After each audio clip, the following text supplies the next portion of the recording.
Step right up, folks. Gather round, take a look inside. And remember, things aren't always as they seem.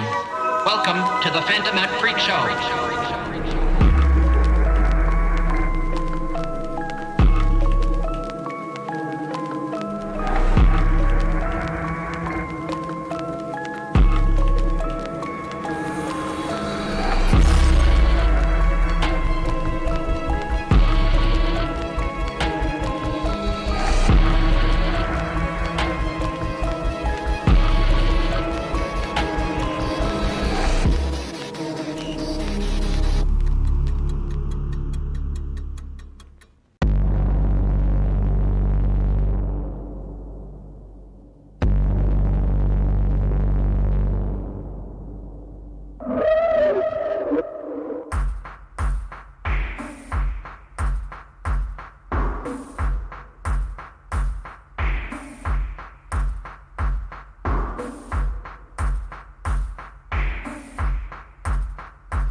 Have you ever thought,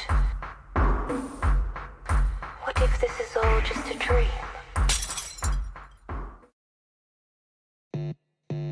Built in the heart of a booming mining town, the Mizpah Hotel had been refuge for silver miners, outlaws, and gamblers. But it was also the final resting place for some, and those guests, they never left.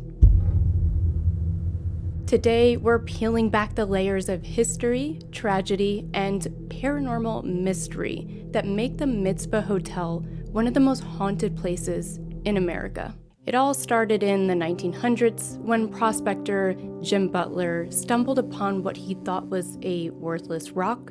As the story goes, he threw the rock at his mule in frustration, only to later realize it was laced with high-grade silver.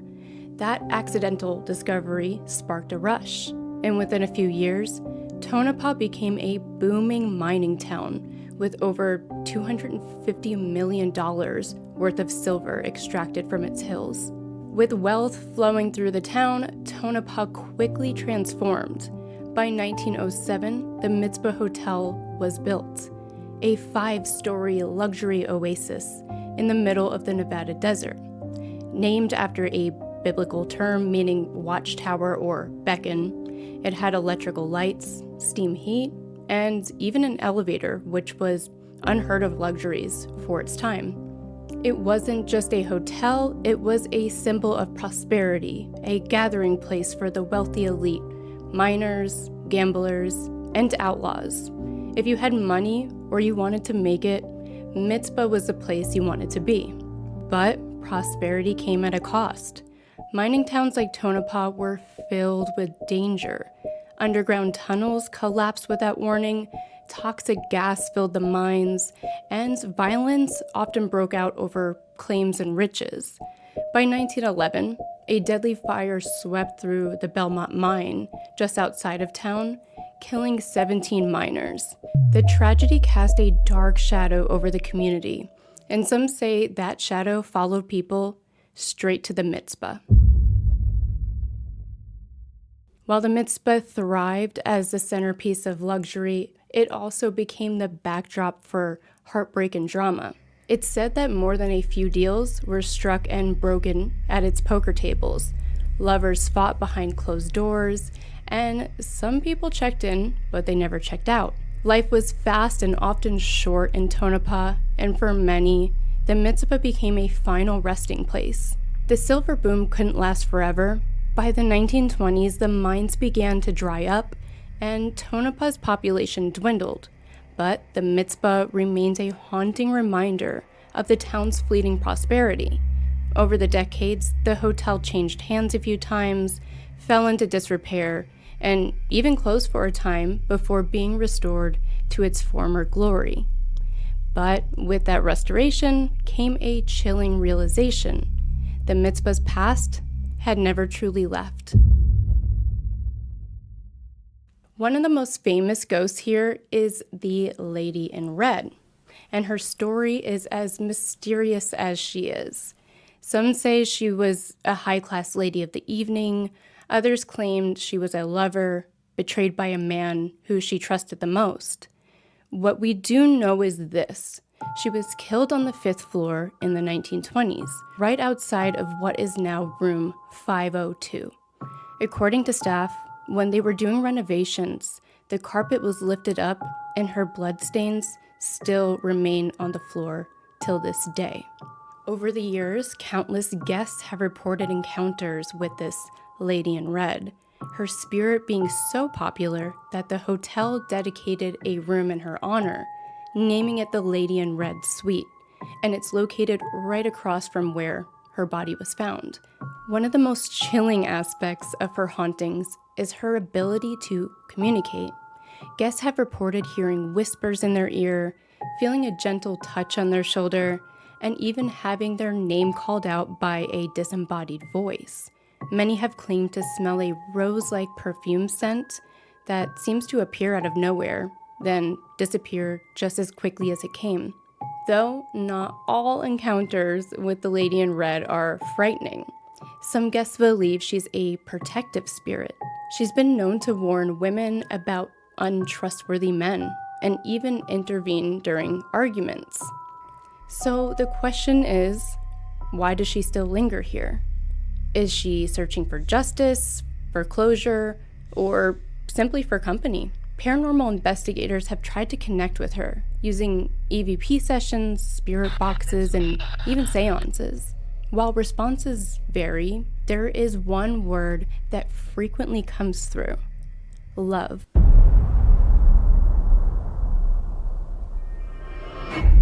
Stories of the Lady in Red are common among guests, but one account stands out, one that's been passed around by locals and visitors alike. This story comes from a man named Eric, a seasoned traveler who decided to stay at the Mizpah on a whim during a road trip. What happened to him that night still haunts him till this day. Eric arrived at the Mizpah late in the evening, tired from a long day on the road. He was intrigued by the hotel's vintage charm and decided to book a room on the 5th floor. The desk clerk hesitated for a moment before handing him the key to room 502. "Are you sure you want this room?" she asked. Eric shrugged it off, assuming it was just part of the hotel's ghostly reputation. He wasn't one to believe in that kind of thing. He settled in, unpacked his bag, and flipped through the channels on the small TV. Everything seemed perfectly normal until the lights turned off. The sound was subtle at first, just a soft tapping like fingers drumming on a wooden surface. Eric figured it was just an old building settling and tried to ignore it. But as the minutes passed, the tapping grew louder and closer until it sounded like it was coming from right next to the bed. But then he smelt it. A strong, sweet scent, like roses, flooded the room. Eric froze. He hadn't noticed any floral scent earlier, and there was no reason why it should suddenly appear now. That's when he saw it. A figure emerged from the corner of the room, a woman in a red dress. She didn't walk towards him, she glided. Her face was indistinct, but Eric could feel her eyes on him, piercing through the darkness. He couldn't move. He couldn't breathe. All he could do was watch as she stopped at the foot of his bed. Eric says the room went ice cold. He could see his breath in the dim light of his phone's flashlight. He grabbed his things and bolted out of the door, leaving half of his belongings behind. He didn't stop running until he reached the lobby. The desk clerk didn't seem surprised. She calmly handed him a key to a different room. "This one's on the 2nd floor. Don't worry," she said. "She only visits certain people." Eric didn't ask what she meant, and he didn't want to know. Eric never went back to the Mizpah, but he'll never forget what he saw and heard on that 5th floor. Was it his imagination, a waking nightmare, or did he actually come face to face with the Lady in Red herself? The miner is another infamous spirit here, a gruff, shadowy figure seen wandering the bar and the lobby, often accompanied by the smell of cigar smoke and the sound of heavy boots. Some believe he's the spirit of a miner who died in a fight over unpaid debts. Others think he's just one of the many miners who never left Tonopah after the mines dried up. But there's something about his presence that feels heavy, almost as if he's carrying the weight of a life cut short. And then there are the children. Yes, children. Guests on the second and third floor often report hearing laughter, the sounds of running feet, and even small handprints on fogged mirrors. But there are also the spirits of two children who are known to haunt the basement. According to a staff member, they were locked in a small room down there many years ago by their mother, where they ultimately took their final breaths. Not much is known about them, not even their names. The basement is also home to two angry spirits who were betrayed by their co-conspirator during a bank robbery.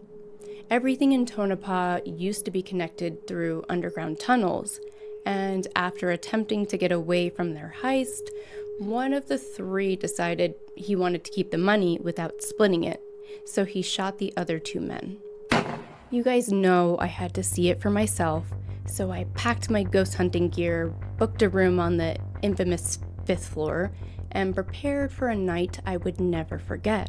Something very unusual happened that ended up giving me a once-in-a-lifetime opportunity. The day I arrived, the front desk told me that the heat in the building just broke, so all the guests were relocated to their sister property across the street. I was determined to continue with my paranormal journey, so the staff agreed to let me stay.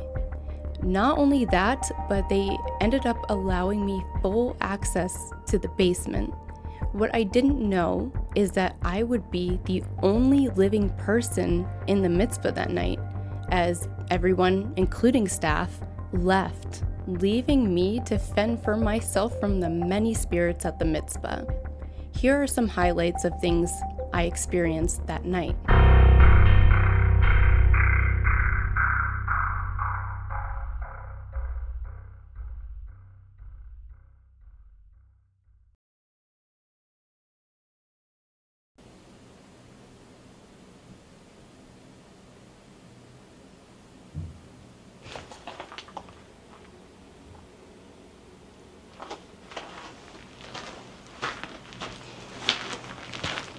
Who's making all the noise?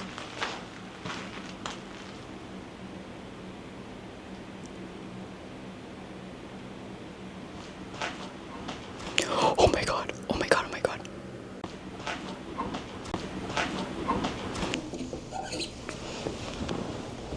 Before I head into my room, I just want to sit on this infamous haunted 5th floor that I am the only one on in complete silence and just see if I hear anything.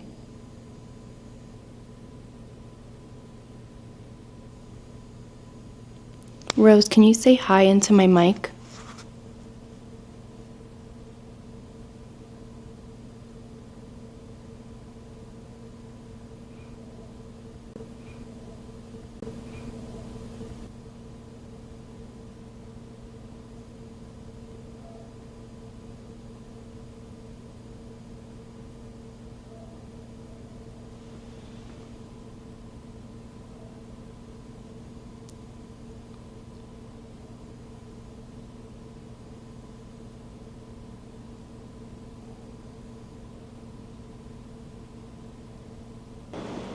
Okay, so this is where I heard the thing drag before, and then... Oh god, there's a weird smell. Oh my god. What was that?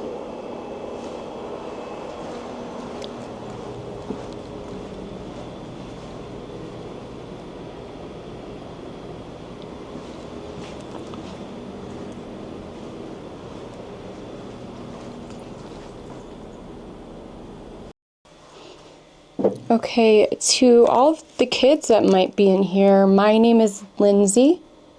Whoa, no way. Hold on. Cat ball. EMF spike. That's cool. That might be something.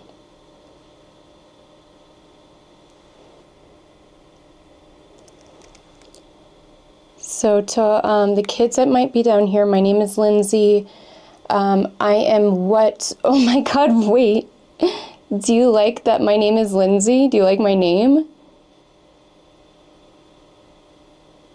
Okay. Whoever's playing with that ball, this is another toy I have.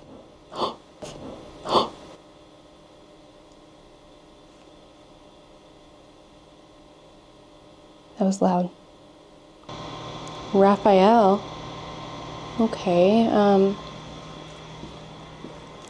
Raphael, is that your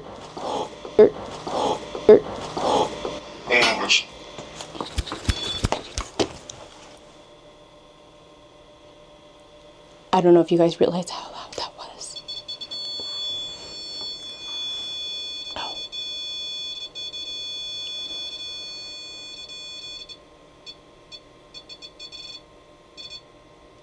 The Tonopah Banking Corporation.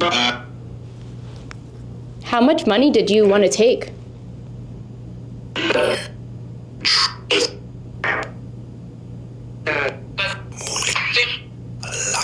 A lot. All right, for your troubles, I'll leave you some money.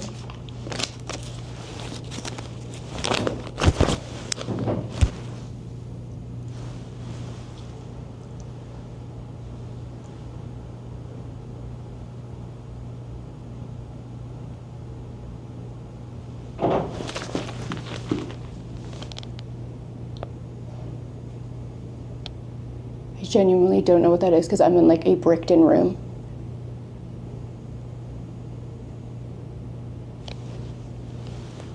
I don't even... What do I do? If there is any spirits here, can you move this to yes? Or can you make something happen in the room?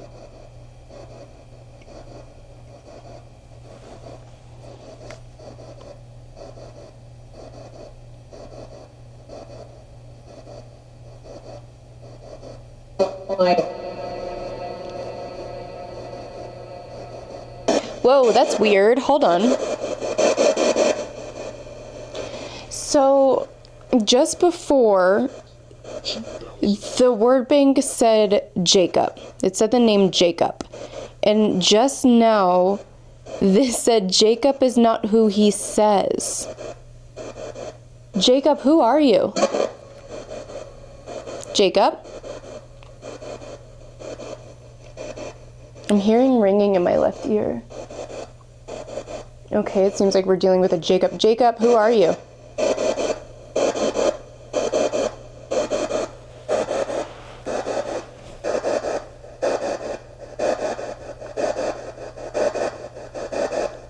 Jacob, are you a bad spirit? Did you know Rose?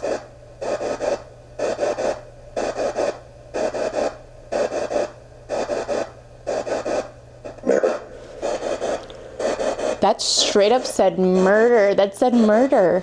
Jacob, did you murder somebody? That gave me chills all over my body. Jacob, tell me, who are you? This said abuser. Why are these spirits still here? Is it unfinished business? An emotional connection to the past? Or is the Mizpah itself some kind of spiritual anchor, drawing energy from the lands, the building, and its long history of human drama? I think locations like the Mizpah often act as an emotional time capsule. The energy of the past imprints itself on the present, creating what we think of as hauntings. But the level of activity here suggests something stronger, like intelligent spirits actively interacting with the living. Whether you're a skeptic or a believer, the Mizpah Hotel challenges what you know about the afterlife.